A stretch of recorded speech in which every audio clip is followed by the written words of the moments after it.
ayat yang ke-144 daripada surah Al-Baqarah. Malam ini insyaAllah kita akan sambung perihal ayat yang ke-144 daripada surah Al-Baqarah.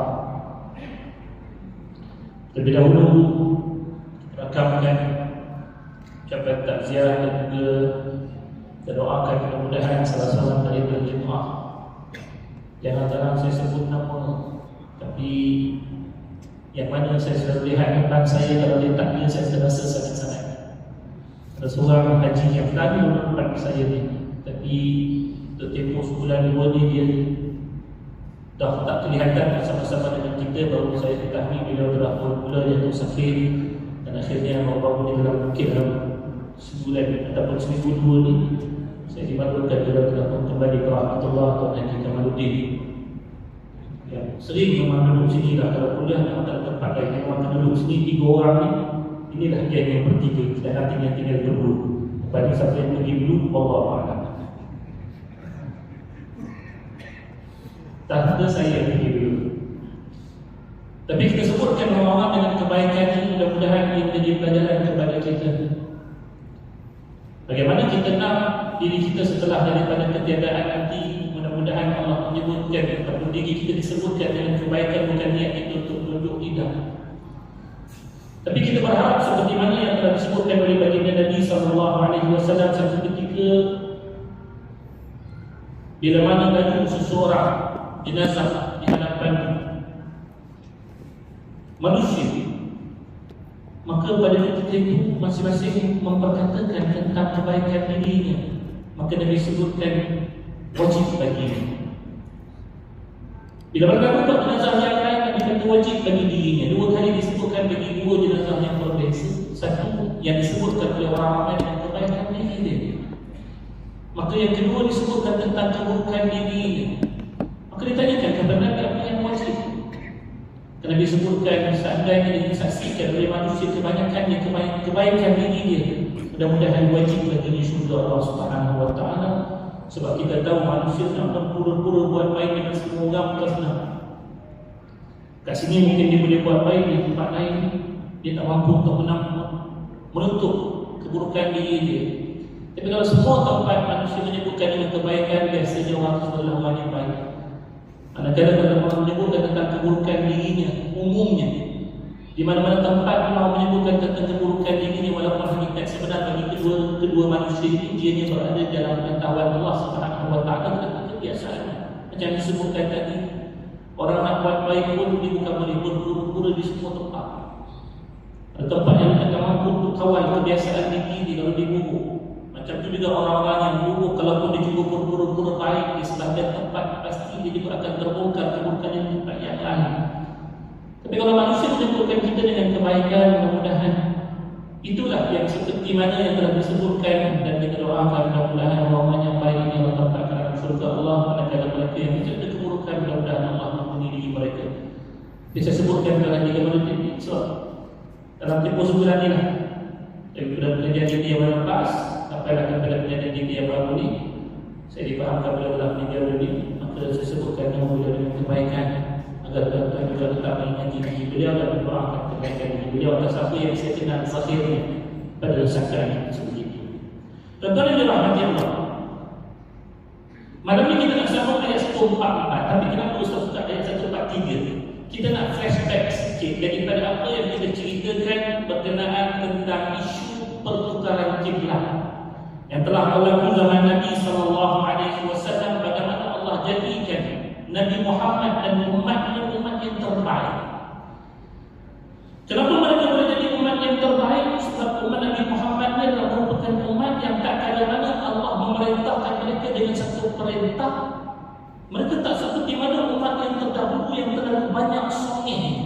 Kalau kita belajar tentang Bani Israel ini, yang setiap kali Allah suruh, setiap kali itulah dia pasti akan memulakan dengan argument yang tertentu. Tuhan suruh sembelih lembu ni 1001 soalan dia tanyakan dulu, baru nak buat. Itu pun dekat-dekat, kira-kira nak kena lah buat daripada itu.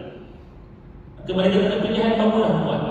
Tapi umat Nabi Muhammad, once bila mana Allah suruh dengan sesuatu, Allah muliakan kita dengan menjadikan kita umat yang terbaik. Sebab apa?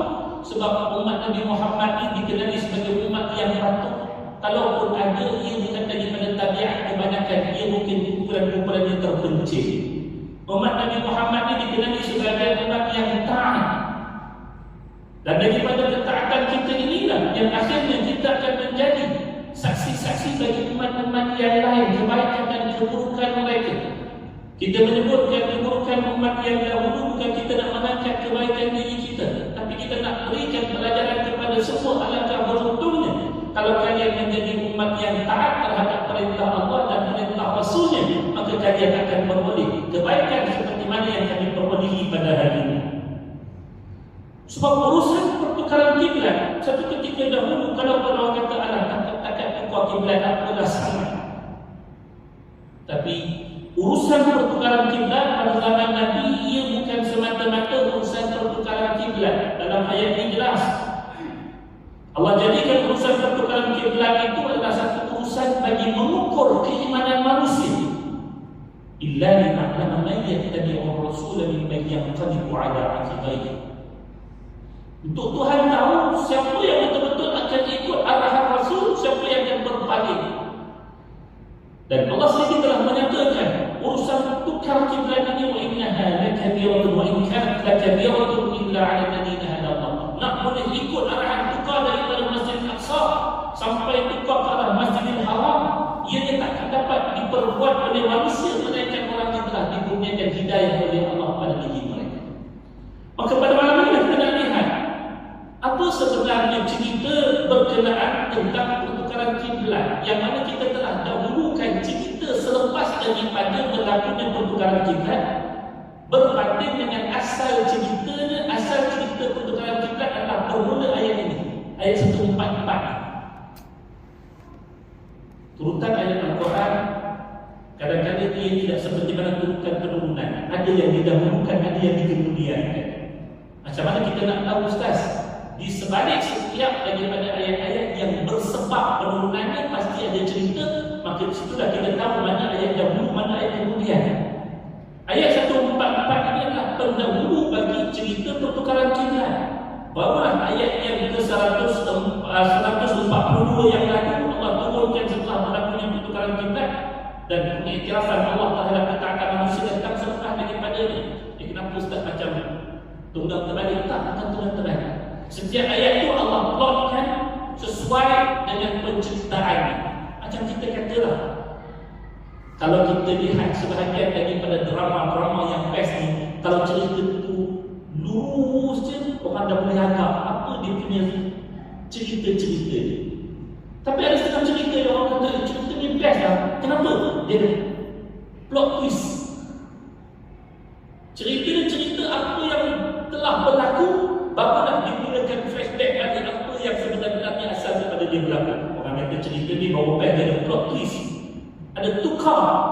Oh, punya nak faham cerita ni kena tengok daripada awal sampai habis, baru boleh faham. Siapa yang ambil awal saja atau ambil akhir saja, dia tak faham sebab perubahan cerita dalam cerita itu dia tak dipahami sepenuhnya. Maka ayat 144 inilah pendahulu bagi cerita turunnya perintah daripada Allah untuk pertukaran kiblat itu berlaku. Kita mula dengan membaca ayat ini. A'udzubillahi minasyaitonir rajim. Bismillahirrahmanirrahim. Qad nara taqalluba wajhika fis samaa'i falanuwalliyannaka qiblatan tardaha fawalli wajhaka shatral masjidil haram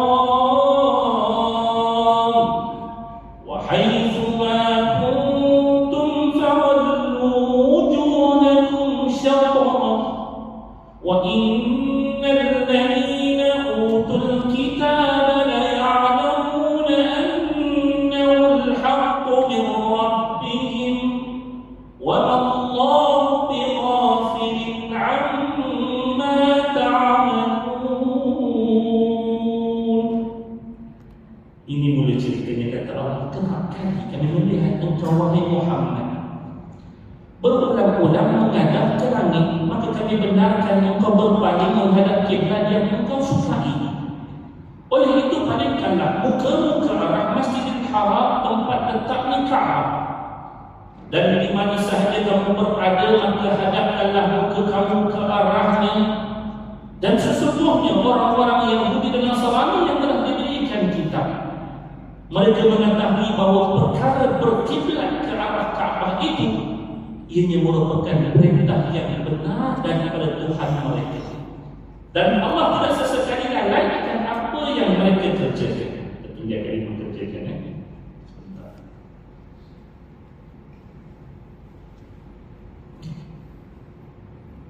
Kita lihat tafsiran bagi ayat ini, tuan-tuan. Menarik. Ini merupakan sebab turunnya ayat ini. Dipetik daripada riwayat yang diambil daripada apa yang diceritakan oleh Ibnu Abbas radhiyallahu anhu. Kata Ibnu Abbas, ayat ini adalah merupakan ayat yang pertama berlakunya proses nasakh.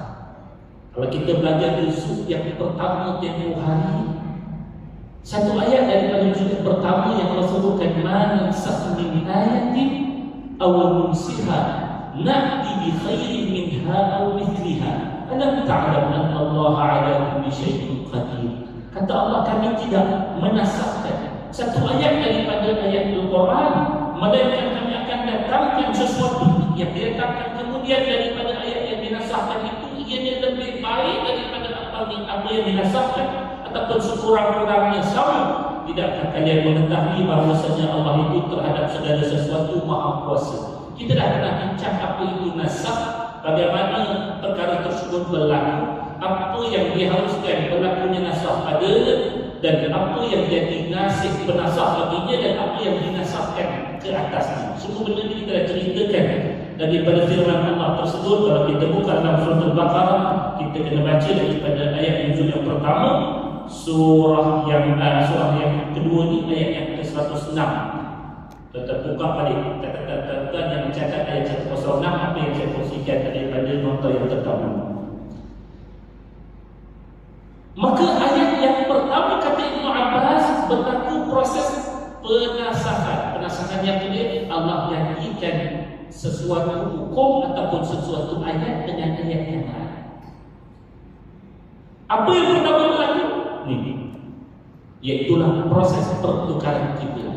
Dalam Al-Quran, menurut kepada pandangan Imam Suyuti rahmatullahi ta'ala alaih, sekurang-kurangnya 20 tempat telah berlaku nasakh. Maka yang pertama daripada 20 ini adalah ayat ini, cerita tentang perubahan kiblat yang ianya asal-asalnya terarah ke arah Masjidil Aqsa. Allah nasakkan dengan satu hukum yang baru. Sekarang kiblat umat Islam mesti menghadap ke arah Masjidil Haram. Allah tukarkan kiblat umat Islam daripada Masjidil Aqsa menuju kepada Masjidil Haram, daripada Masjidil Aqsa ke Masjidil Haram. Ini adalah merupakan satu proses yang dikenali sebagai proses nasakh. Dan perkara ini maksudnya hukum berkenaan tentang nasakh ini tak pernah berlaku ketika mana Nabi berada di era Makkah. Sebab kita tahu era Makkah kebanyakan perbincangannya adalah berkaitan dengan ayat-ayat tentang akidah. Ayat-ayat akidah tidak boleh berlaku nasakh padanya. Semua benda yang telah ditetapkan daripada akidah ditetap sampai bila-bila. Tetapi nasakh ini hanyalah berlaku pada sesuatu yang bersifat hukum, ayat-ayat yang mengandungi syariat. Contohnya berkenaan tentang kiblat, contohnya hukum bagi wanita beriddah, contohnya bagaimana keizinan daripada Allah sebelum daripada Allah tak izinkan untuk perang, datangnya keizinan untuk berperang. So inilah betul-betul kita kata hukum semata-mata. Ayat akidah tak boleh dinasahkan. Ayat berkenaan tentang cerita-cerita kaum yang terdahulu tak boleh dinasahkan sebab ia adalah fakta. Tetapi ayat yang hukum bukan kita kata tidak berlaku, ialah dengan fakta. Tetapi kita tahu hukum itu satu ketika ia masih lagi dalam proses transisi daripada satu keadaan era Makkah menuju ke arah era Madinah yang kita tahu dua zaman yang berbeza. Maka hukumnya itu mungkin akan ada perubahan dengan apa yang diketahui oleh Allah hikmah di baliknya. Maka berlakulah apa yang berlaku daripada hukum-hukum Islam, perubahan tersebut berlaku. Maka di kali inilah tak kala datangnya perintah yang pertama untuk berlakunya penasakhan bagi satu hukum dan dalam ajaran Islam ini, Allah perintahkan umat Islam bermula daripada Nabi dan juga umat Islam yang lain. Pada ketika itu asal-asalnya perintah itu adalah menghadap ke arah Baitul Maqdis. Umat Islam waktu ketika mana datangnya perintah untuk salat yang pertama waktu tahun yang ke-10 ketika mana Nabi kembali daripada Isra dan juga Mi'raj. Waktu itu umat Islam mula wajib sembahyang, tapi sembahyang yang pertama adalah menghadap ke arah Masjidil Aqsa. Kita ceritakan sebelum Nabi Madani. Hatta bila Nabi berpindah ke bumi Madinah pun Allah kekalkan hukum di Makkah itu masih lagi hukum yang sama. Wahai Muhammad, walaupun kamu dah pindah ke Madinah, hukumnya ialah tetap menghadapkan ke arah Masjidil Aqsa. Maksudnya penetapan yang perintah awalnya tak ada apa-apa perubahan. Maka pada ketika itu orang-orang Yahudi bila mana melihat Nabi menghadapkan salat baginda, ibadah baginda, begitu juga dengan orang Islam yang lain menghadap ke arah Baitul Maqdis, orang-orang Yahudi rasa seronok. Ini peluang kita nak troll Nabi SAW. Ini peluang kita nak senda Nabi. Ini ruang mereka hanya menunggu peluang. Apa yang mereka troll Nabi SAW dalam riwayat yang mereka ketemui bahawa mereka sering mendatangi Nabi dengan ejekan.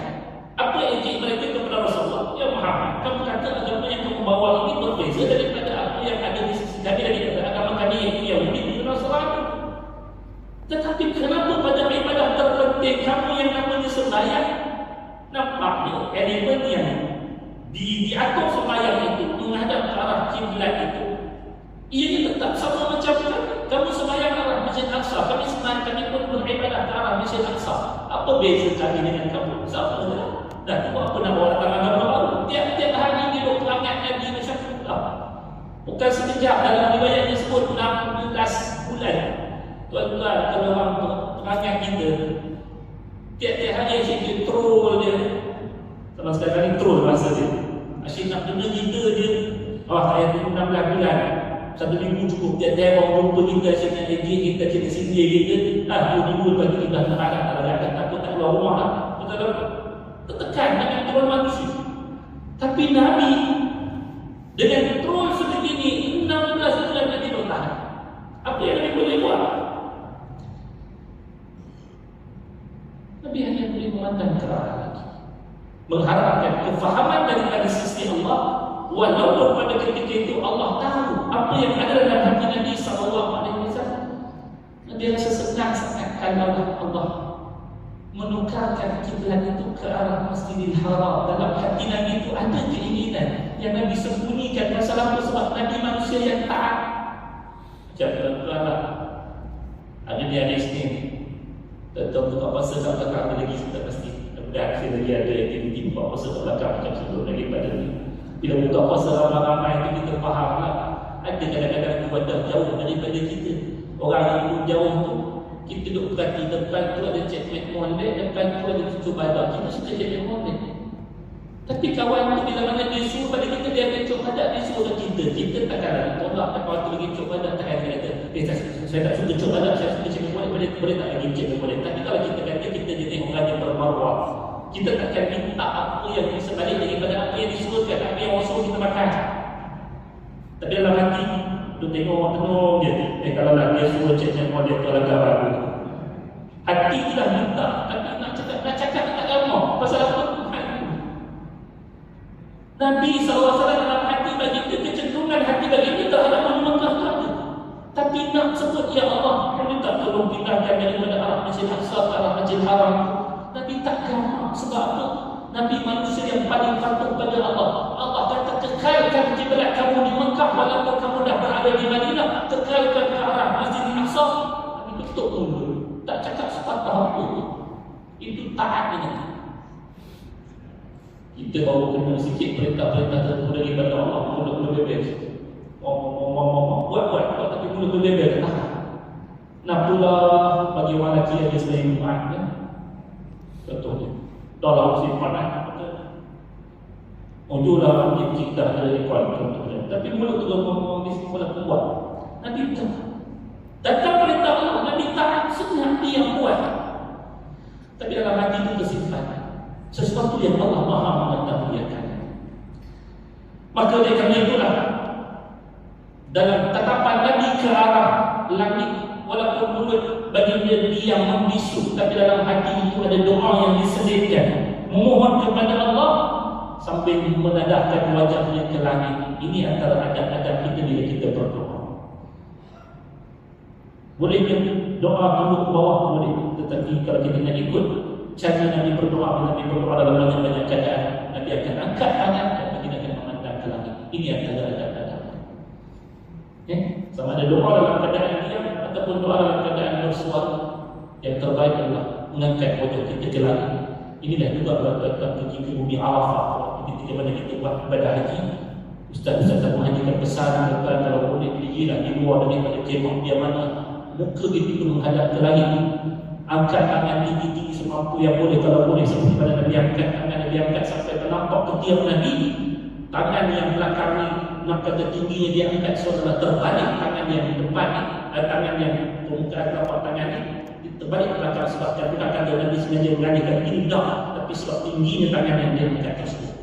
Itu cara Nabi SAW. Okay? Maka bila mana sampai Nabi sampai tahap yang begitu, Allah dikasih Nabi SAW, bagaimana nak menghampakan permintaan ataupun harapan hamba yang dikasihinya, maka Allah pun menurunkan ayat ini sebagai perintah bagi Nabi dan umat Islam mengalihkan kiblatnya daripada arah Masjidil Aqsa menghadap ke arah Masjidil Haram. Berapa lama? 16 bulan dalam satu riwayat ini. Bukan sekejap Nabi doa. Kita sudah berdoa tak dapat dapat Tuhan. Jangan. Doa biar lama. Bukan kita kata kita nak Tuhan lewatkan permintaan kita, dah. Tapi pada kesabaran kita dalam kita berdoa, ia ada pahala yang lain. Kadang-kadang bukan Tuhan tak tahu apa yang kita berdoa, tapi Tuhan suka untuk mendengar rayuan kita, rintihan kita dalam doa kita. Ibarat kalau kita ada bayi kan, ada anak kecil kan, diminta nak susu. Kadang-kadang kita suka dengar dia nangis. Bukan kata kita saja tak nak bagi dia susu, kita buat dia nangis, kita usik dia dulu. Mau nak susu, tak nak buat. Mau nak susu, tak nak buat. Sampai 10 kali dia nangis, oh nak susu, ada kali dia nangis, kita bagi. Bukan tak nak buat, tapi sengaja kita suka untuk dengar. Dia punya kemanjaan kepada kita dengan cara-cara yang begitu. Maka pastilah Allah yang lebih hebat daripada seorang ibu, ayah yang lebih hebat dari Allah yang lebih hebat daripada seorang ayah, pasti sangat suka untuk mendengar saat kita bermunajat, bermanja dengan Allah Subhanahu Wa Taala, seperti mana Allah bermanja dengan Nabi-Nya Sallallahu Alaihi Wasallam. Maka dengan perintah Allah turun ini, ayat 144 turun. Apa yang berlaku? Kata Ibn Abbas tak habis cerita lagi. Ingatkan bila mana dah beralih arah qiblat daripada sesuatu yang sering dipersenggakan Nabi dengannya, itu menghentikan perangai buruk orang Yahudi. Kita tahu orang Yahudi ini perintah Allah macam mana pun, betul ke dia ke, betul ke kita ke, semua diturun lagi. Sekarang ini dah menjadi seperti mana yang diharapkan oleh orang-orang Yahudi pada peringkat awal, iaitulah agar mereka itu benar-benar terlihat berbeza daripada Nabi SAW dalam sindiran-sindiran mereka yang awal terhadap Nabi. Kan mereka maksudkan Nabi, kalau betul dalam kamu berbeza, mestilah apa yang kamu buat itu berbeza. Sekarang dah berbeza. Allah dah alihkan ke arah Kaabah. Nanti kita akan tengok betapa perkara ini sebenarnya orang Yahudi dia memang tahu awal. Walaupun mereka lihat Nabi SAW pada ketika hadir di bumi Madinah peringkat awalnya menghadap ke arah bumi Masjid Aqsa atau Baitul Maqdis, tapi mereka dah ada ilmu pengetahuan bahawasanya Nabi yang diutus di akhir zaman ini kiblatnya sebenarnya adalah ke arah Masjidil Haram. Mereka dah tahu. Tapi biasa inilah peluang untuk bersegera Nabi. Sekarang Allah dah tunaikan apa yang mereka bersegerakan tersebut dengan alih yang kiblat daripada arah Masjid Aqsa ke arah Masjidil Haram. Apa jadi itulah? Dia buat ayat turun yang lain sebab kerja dia sakitkan Nabi dia. Itu yang turunnya ayat. Sebelum daripada ni ayat 140 yang telah dibincangkan sebelum daripada ni.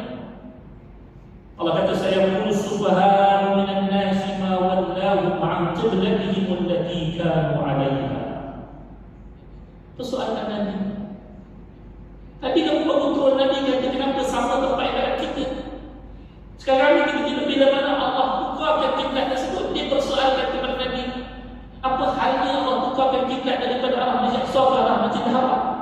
Kalau dia orang bagi timur dah itu Tuhan lah. Tapi orang Yahudi tak.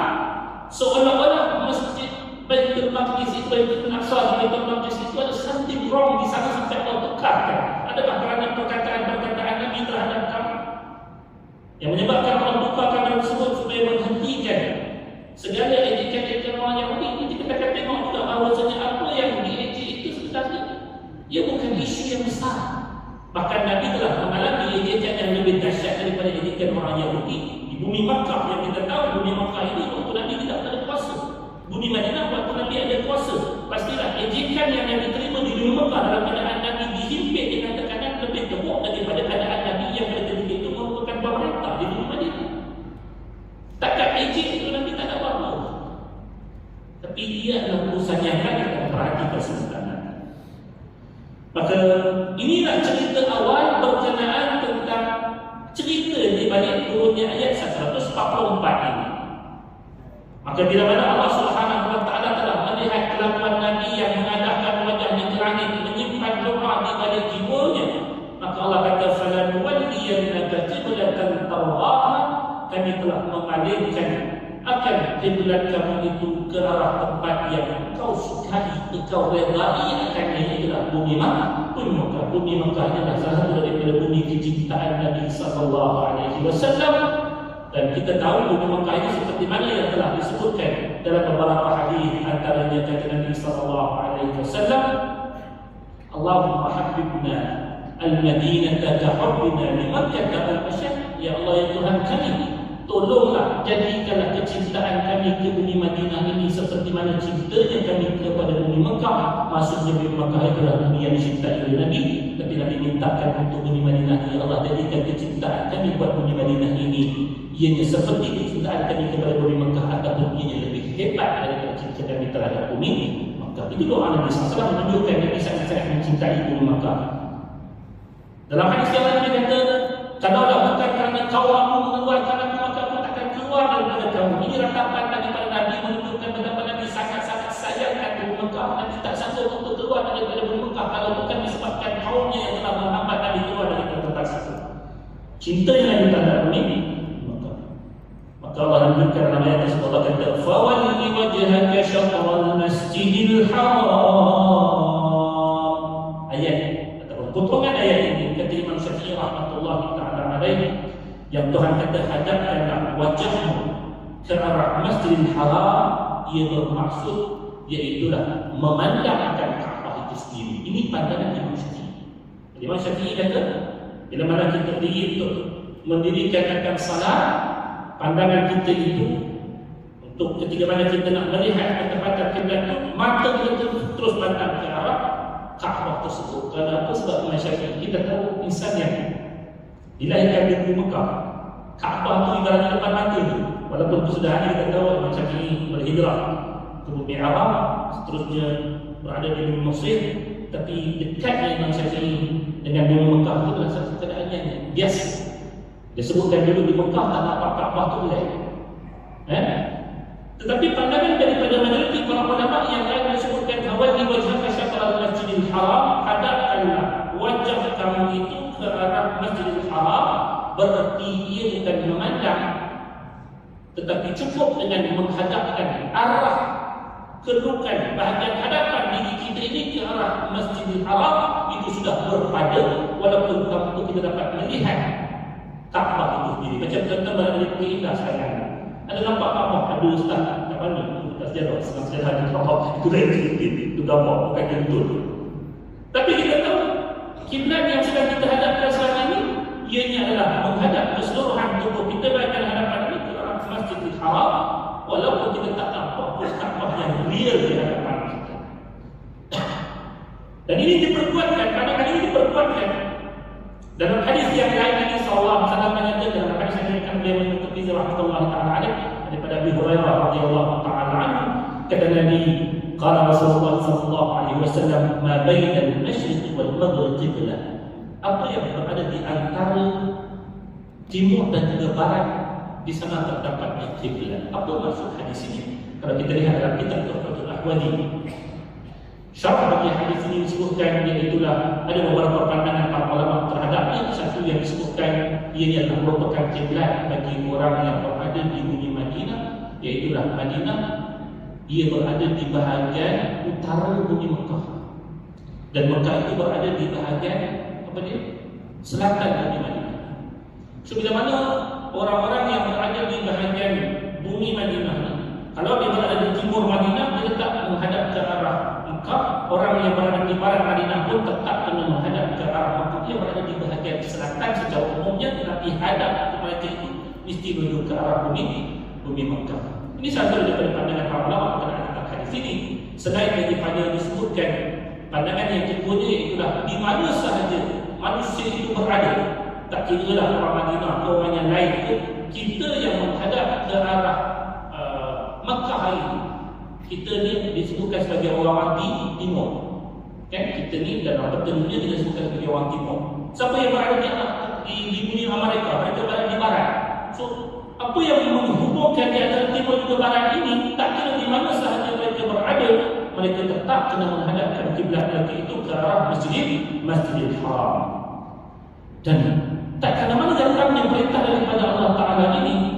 Ada beberapa pandangan yang telah disebutkan oleh para ulama berkenaan waktu bilakah ia mula didatangkan perintah ini kepada Nabi SAW. Dalam pendapat yang paling masyhur berkenaan tentang turunnya perintah ini kepada Nabi SAW kali pertamanya, ia berlaku di saat Nabi SAW berada di perkampungan Bani Salamah, yang hari ini tuan-tuan kalau pergi di bumi Madinah, tuan-tuan akan berada di kawasan bumi Qiblatain, Masjid Qiblatain. Itulah perkampungan Bani Salamah. Satu ketika dahulu Nabi singgah di kampung tersebut pada waktu Ashar, dan ketika itulah ayat tersebut turun ketika Nabi SAW sedang mendirikan akan salat Ashar. Maka berlakulah perubahan kiblat dalam keadaan Nabi sedang mendirikan sembahyang. Macam mana itu Ustaz? Ada dua pandangan. Ada yang kata Nabi ubah kiblat itu seperti mana gerabah tadi. Katalah kita punya kiblat belakang sana, asal-asalnya, tiba-tiba berubah arah depan, maka disebutkan Nabi ubah, Nabi pusing, lalu ikut tepi, orang lain ikut Nabi pergi ke depan, orang susun sah belakang. Itu pandangan yang pertama. Ada yang kata pandangan yang kedua, tak. Ketika mana Nabi SAW membalikkan batang tubuh baginda dilihat hendak bergerak menuju ke arah hadapan, maka para sahabat membuka laluan di tengah. Nabi membelah saf-saf yang ada. Saf yang paling depan ketika Nabi sembahyang hari tersebut, ianya menjadi saf yang paling belakang, dan saf yang paling belakang menjadi saf yang paling depan pada hari ini. Dipertukar di kita pada hari tersebut. Dia pandangan yang kedua. Faham kita bentuk itu? Tadi dia ikut turun macam kita piu. Ini tak dia belah saf tersebut. Nabi duduk depan, tukar orang pergi ke belakang, ikut lorong tengah saja. Maksudnya siapa yang duduk saf depan saat nak punya perubahan kiblat jadi orang yang akhir, siapa yang jadi orang yang belakang hari tersebut dia duduk saf yang berdepan, mesti daripada hari tersebut. Ini yang berlaku pada saat berlakunya perubahan kiblat pada masa tersebut. Maka inilah pandangan yang paling masyhur berkenaan tentang solat pertama yang berlakunya perubahan kiblat. Hakikatnya seluruh bumi Madinah berlaku perubahan kiblat. Cuma kenapa masjid yang ditandakan dengan masjid Qiblatan itu adalah masjid Qiblatan yang berada di bumi Madinah tersebut, sedangkan semua masjid sebenarnya, Masjid Nabawi pun berlaku perubahan kiblat, Masjid Quba pun berlaku perubahan kiblat. Ditandakan Masjid Qiblatan pada hari ini dengan nama Masjid Qiblatan sebab disitulah tempat yang pertama kali berlaku perubahan kiblat. Walaupun semua masjid di kawasan Masjid di Madinah sebenarnya berlaku perubahan kiblat. Masuk. InsyaAllah. Masjid ini ada dulu. Silakan bilang. Masjid yang berada di bumi Madinah mengalami perubahan kiblat, termasuklah Masjid Quba. Disebabkan jarak yang antara Masjid Nabawi dan Masjid Quba sedikit jauh, maka pada ketika itulah pemakluman berkenaan tentang arahan perputaran kiblat itu hanya diperolehi oleh penduduk-penduduk di Quba sekitar salat subuh pagi esok. Tapi maksudnya ini Quba pun berlaku perubahan kiblat. Maka setelah turunnya ayat 144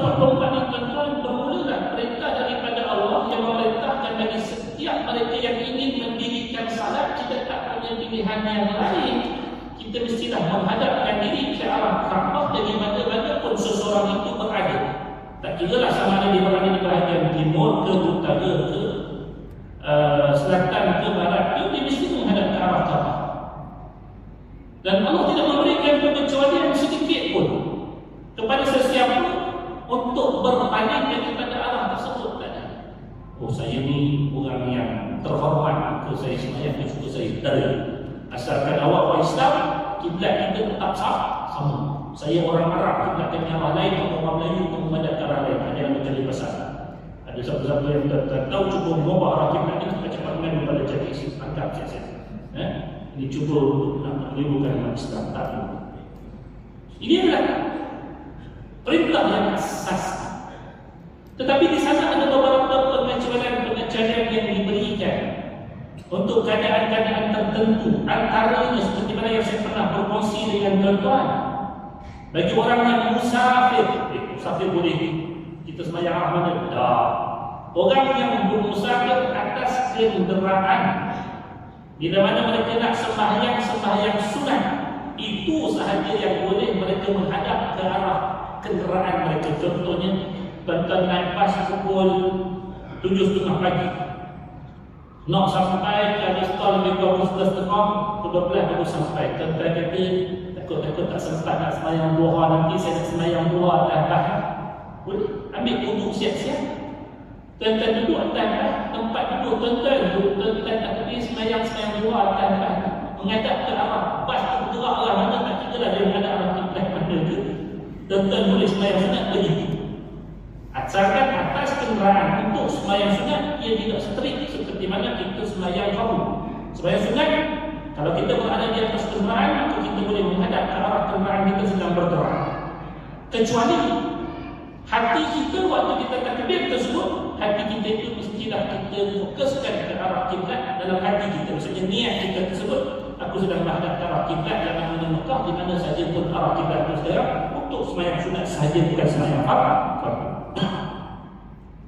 Begitu juga dalam perang yang sedang berkecamuk. Tentang kita pernah belajar dengan saya dua awal dulu, kenaan tentang salatul khawf.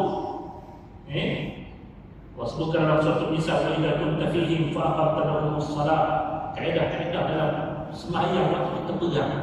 Kalau sampai mereka musuh itu berada lagi pada semua arah, maka kita yang sedang berkawal untuk melihat kedudukan musuh, waktu itu dan tiba-tiba waktu sembahyang masuk, kita nak sembahyang, tapi kita tidak boleh mereka daripada musuh, maka sembahyanglah ke arah musuh yang sedang menghadap di mana pun dia berada. Tapi ini dalam peperangan saja. Dalam keadaan aman tak boleh. Ataupun yang ketiga ini dikecualikan bagi orang yang tersesat dalam hutan yang tak tahu arah. Maka pada waktu itu, arah mana yang disangkakan kuat pada hati dia, itulah arah kiblat, maka dia dibolehkan sembahyang arah tersebut. Dikira-kirakan kalau dia tersilap selepas daripada dia telah menunaikan salat, maka salat tadi sah. Tapi cukup dengan dia beristihad, dengan istihad yang melepasi kadar keyakinan 75% disebutkan pada fardu, maka dia boleh menghadap ke arah mana-mana yang dia yakin itulah kiblatnya. Walaupun mungkin lepas dia sembahyang, tiba-tiba datang seorang, kita tinggal masalah Allah akan baik. Pada sembahyang tadi selesai. Kalau tengah sembahyang, berdepan. Inilah beberapa pengajaran yang diberikan bagi pada saudara itu menghadapkan ke arah kiblat secara pasti bagi keadaan-keadaan yang telah dilakukan tadi. Adapun yang lain daripadanya, tuan-tuan, kena usaha cari arah kiblat, tapi jangan sampai orang mungkin dah tak tahu arah kiblat. Bermaksudnya tak mari masjid dulu. Kiblat kita tak susah sangat. Walaupun duduk dekat ayat kita di dalam rumah kita, bertanya kiblat ke mana? Mula-mula jauh kepada kita tahulah ada maknanya. Kita tak pernah mari masjid. Masjid ni kalau kita tahu lah daripada arah rumah kita, insya-Allah kita tahu kiblat tu dengan mudah-mudah. Jangan sampai kita tak tahu arah kiblat ni, kita na'udzubillah min dzalik. Okey? Sikit dia. Orang-orang Yahudi walaupun dah diubah kiblat ini, seperti mana mereka menolak kehidupan Nabi yang awalnya menghadapkan kiblat ke arah Masjidil Aqsa, walaupun ia kiblat yang sama dengan mereka, itulah mereka tak nak ikut salat saja Nabi SAW. Apatah lagi sebelah daripada kiblat itu dialihkan daripada kiblat mereka yang namanya Masjidil Aqsa ke arah Masjidil Haram. Orang-orang Yahudi menolak pengarahan kiblat orang Islam ke arah Kaabah. Dan dipalingkan mereka itu daripada arah Masjid Al-Aqsa. Meskipun sebenarnya orang-orang Yahudi dah tahu Nabi yang akan diutuskan ini kiblat mereka itu adalah ke arah Mekah. Dan perkara ini telah pun disebutkan dalam kitab-kitab mereka. Dalam Taurat, dalam Injil memang sudah sebutkan kiblat bagi Nabi akhir zaman dan umat itu memang mengarah ke arah Kaabah. Mereka dah tahu. Bila mana berlaku perubahan ini, itu sepatutnya menguatkan lagi keyakinan bahawasanya itulah Nabi akhir zaman itu yang terkandung dalam kitab mereka. Tapi jawabnya mereka tak tolak. Sehingga kan kalaupun Nabi SAW bawa keterangan daripada kitab mereka yang menyebutkan tentang arah kiblat sebenarnya bila dari umatnya, mereka takkan tolak. Dan apa yang telah disebutkan ini, ia bukan telah disebutkan dalam kitab-kitab yang terdahulu, bahkan itu telah disebutkan oleh Nabi-Nabi yang terdahulu. Maksudnya Nabi-Nabi yang sebelum daripada Nabi Muhammad SAW juga menyebutkan cerita tentang karakter diri Nabi, sifat-sifatnya. Salah satu daripada sifat yang disebutkan berkenaan tentang Nabi akhir zaman ini adalah kiblat mereka itu ke arah Masjidil Haram. Dan perkara ini adalah merupakan satu perkara yang melibatkan pengkhususan atau kemuliaan yang khusus untuk diri Nabi SAW dan juga umatnya. Kenapa? Sebab saya pernah cerita pada tuan-tuan, umat yang lain semuanya sepakat, maksudnya bermula dari zaman Nabi Allah Ibrahim sampai ke bawah ni, kesemua daripada mereka sepakat kata Nabi yang mereka sepakati sebagai Nabi yang mulia adalah Nabi Ibrahim. Dan binaan rumah Allah yang pertama yang dibina oleh Nabi Allah Ibrahim ialah Mekah, Kaabah tersebut. Bangsa lain tak pernah menghadapkan kiblat mereka ke arah ini. Tapi umat Islam, antara hikmah kenapa Allah dahulukan kita menghadap ke arah Masjidil Aqsa, supaya kita dengan mereka sebenarnya tidak akan pernah mengetepikan Nabi Allah Ibrahim yang seperti kita jawab dan juga diketahui membina Masjid Al-Aqsa. Masjid Al-Aqsa dibina dalam wilayah 50 tahun selepas daripada terbitnya Kaabah. Tapi umat yang lain tak pernah mendapat kemuliaan untuk menyembah Allah, beribadah kepada Allah di arah Masjidil Haram. Hanya umat Nabi Muhammad sahaja yang dapat arah Kaabah. Orang Kristian menghadap ke arah Masjid Al-Aqsa, orang Yahudi menghadap ke arah Masjid Al-Aqsa, umat Islam pun pernah menghadap ke arah Masjid Al-Aqsa. Tapi kenapa Allah nak berikan kita umat Islam dapat berkiblat ke arah Makkah? Ini merupakan kemuliaan yang tidak diperolehi oleh umat-umat yang lain. Tapi perkara yang disebutkan di pertanyaan yang atas tuan-tuan macam biasa lah. Dia tahu tak? Tapi bab sembunyi kebenaran tersebut itu merupakan perkara yang keburukan, kejelikan yang telah dilakukan oleh orang-orang yang Yahudi Nasrani, menyebabkan akhir ayat ini Allah menyebutkan wa Allahu bighafilin amma ya'malun. Allah tak pernah lalai mereka daripada apa yang mereka buat daripada kejahatan, menyembunyikan kebenaran tersebut. Kerana sepatutnya mereka yang lebih tahu tentang hal ini perlu mengkhabarkan orang lain bila mana berlaku perubahan kiblat ke arah Makkah. Patutnya waktu itu mereka perlu iklankan, betullah kita pernah mengkhabarkan Nabi akhir zaman ini kiblatnya ke arah Kaabah. Nabi-Nabi kita yang terdahulu pun pernah mengkhabarkan ciri Nabi ini menghadap ke arah Kaabah. Maka apa yang berlaku sekarang ini membenarkan khabar yang telah pun kita perolehi sebelum daripada ini. Tapi benda itu dia sorok tak nak beritahu. Jahat saja. Maka Allah kata siap orang sembunyi-sembunyikan, berani sembunyikan, siap orang. Tahu orang yang menyembunyikan kebenaran setelah jelas kepada mereka kebenaran tersebut. Innal ladzina yaktumuna ma anzalna minal bayyinati wal huda min ba'di ma bayyanahu lin-nasi fil kitab ulaika yal'anuhumullah wa yal'anuhumul la'inun. Allah berikan peringatan sesungguhnya orang-orang yang menyembunyikan kebenaran, keterangan yang kami telah turunkan setelah kami menerangkan segala-galanya kepada umat manusia, tetapi mereka yang tahu sembunyikan. Kata Allah siap. Apa balasan yang paling awal? Ulaika alladzina yal'anuhumullah. Mereka itulah orang-orang yang akan dilaknat oleh Allah Ta'ala, wa yal'anuhumul la'inun, dan seluruh makhluk akan melaknat mereka. Orang Islam laknat, hakim bukan Islam pun bila mana mereka kata kenapa kamu sembunyikan kebenaran, sedangkan sepatutnya kalau kamu tak sembunyikan kebenaran kami akan ikut kebenaran tersebut. Tapi sebab kamu sembunyikan, kamu nak punca bagi menjadi orang yang sesat. Orang Islam pokoklah laknat dan menipu kebenaran yang telah menjelaskan di hadapan mati. Maka Allah kata orang ini takkan lepas daripada pengetahuan daripada Allah, yang Allah pasti akan mengambil tindakan kepada mereka. Walaupun isu ni kita nampak macam kecil, Allah takkan kita kata kiblat dia, tapi mereka yang sembunyikan hakikat kebenaran daripada kiblat, yang ada cerita di balik dia ini, maka Allah pasti akan menurunkan azab kepada mereka yang akan lihat insya-Allah dalam ayat yang berikutnya. Wallahu ta'ala alam. Subhanallah wa bihamdika, asyhadu an la ilaha illa anta, astaghfiruka wa atubu ilaik. Bismillahirrahmanirrahim. Alhamdulillahirabbil alamin, wassalatu wassalamu ala asyrafil anbiya'i wal mursalin Muhammadin wa ala alihi washabbihi ajma'in.